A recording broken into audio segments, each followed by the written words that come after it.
Aurela Gaçe, e ftuar në një studio televizive, foli për Aurela Gaçe Show, të cilin këngëtarja tregoi se publiku vazhdon ta kërkojë ende. Kam kërkuar dhe kam guxuar dhe do të vazhdoj të guxoj. Ka pasur edhe këngë që kam thënë nuk jam unë. Një këngë duhet ta provosh si një veshje.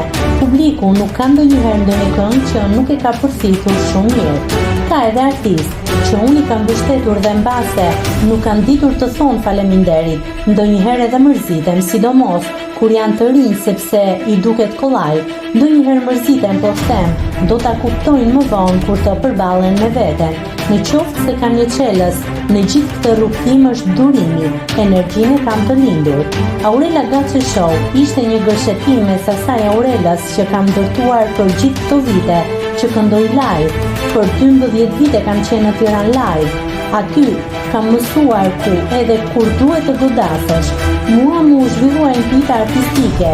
Ideja e show-ut e kam parë vete në televizion shumë vite më parë. E kam kërkuar ndonjëherë.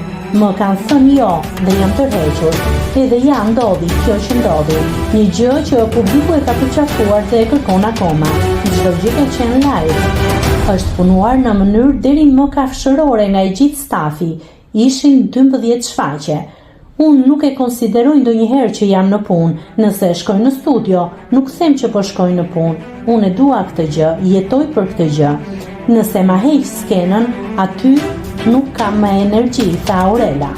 Këngëtarja ndau edhe një moment të vështirë nga karriera e saj, ku ishte dashur që për 3 muaj të mos këndoj për shkak të një dëmtimi në kordat zanore, moment të cilin ajo i quajti shumë të dhimbshëm.